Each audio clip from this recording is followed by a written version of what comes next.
नमो बुद्धाय। जय भीम साथियों, मैं पूनम बौद्ध गाजियाबाद से। साथियों, जैसे कि आप सभी लोग जानते हो कि ये अगस्त का महीना चल रहा है और बाबा साहब डॉक्टर अम्बेडकर का जो इतिहास रहा है वो हर महीने का इतिहास रहा है। आज 29 अगस्त है और इसी अगस्त के बारे में मैं आपसे बात करना चाहूँगी। 29 अगस्त 1932 को बाबा साहब डॉक्टर अम्बेडकर इंग्लैंड की पार्लियामेंट से हमारे लिए लिखित रूप में अधिकार लेकर के आए थे। 1932 से पहले की अगर मैं बात करूं, क्या हमारे पूर्वज के पास ज्ञान नहीं था, क्या बुद्धि नहीं थी?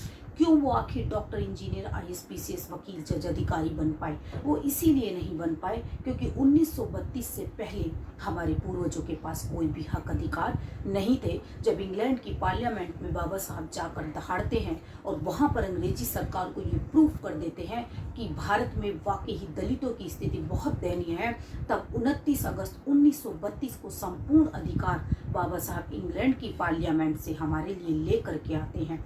तो तब 1932 से ही हमारी तरक्की के रास्ते खुलते हैं, हमारे आगे बढ़ने के रास्ते खुलते हैं। लेकिन आज भी इन अधिकारों की कीमत हम लोगों को नहीं पता।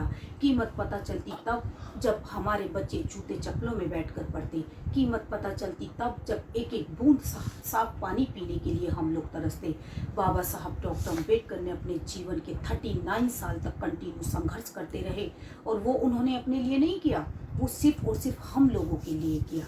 यदि अपने लिए कुछ करते तो दौलत की कमी उनके पास भी नहीं होती। और यही कारण था कि जब इस दुनिया से वो गए तो कई हजार रुपए का कर्ज भी बाबा साहब डॉक्टर अम्बेडकर के ऊपर था।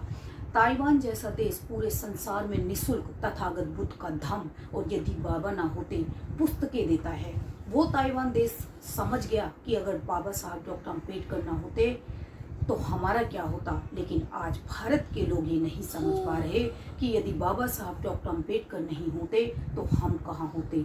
आज भी किसी के खेतों में मजदूरी कर रहे होते यदि बाबा साहब डॉक्टर अम्बेडकर हम लोगों को अधिकार नहीं दिला पाते।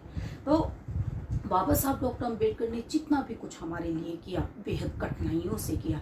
अपने 4 बच्चे उन्होंने कुर्बान कर दिए, अपनी पत्नी की कुर्बानी दी, अपनी पूरी जवानी की कुर्बानी उन्होंने दे दी। लेकिन हम लोग आज तक उनकी कीमत को नहीं समझ पाए। कीमत अगर जाननी है तो संसार के सभ्य और जागरूक बुद्धिजीवी लोगों से पूछिए कि बाबा साहब डॉक्टर अम्बेडकर कौन है। लेकिन हम बाबा साहब डॉक्टर अम्बेडकर के त्याग, बलिदान और संघर्ष को भुलाए बैठे हैं।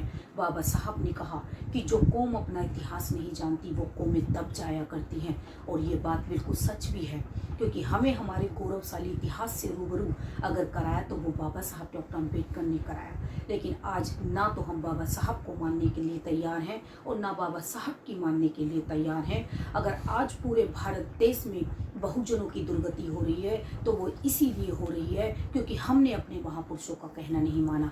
जो रास्ता वो हम लोगों को दिखा करके गए उस रास्ते पर हम लोग आज भी नहीं चल पा रहे, और इसी तरीके से दुर्गति होती रहेगी यदि अब भी नहीं सोचते, यदि अब भी नहीं जागते। क्योंकि जो अधिकार बाबा साहब ने अपनी जान की बाजी लगाकर हम लोगों को दिलाए वो अधिकार तो छीनते हुए जा रहे हैं।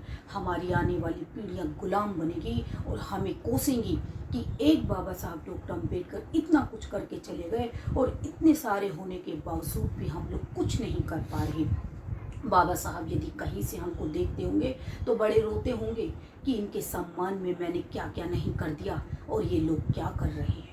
तो मैं प्रत्येक बहुजन से ये हाथ जोड़कर कहना चाहती हूँ कि बाबा साहब डॉक्टर अम्बेडकर का बताया गया मार्ग ही सर्वश्रेष्ठ मार्ग है। आप उस रास्ते पर चलिए और तब आपका विकास, कल्याण होने से दुनिया की कोई ताकत रोक नहीं सकती। इसी के साथ मैं अपनी वाणी को विराम देती हूँ। आप सभी को मेरा नमो बुद्धाय।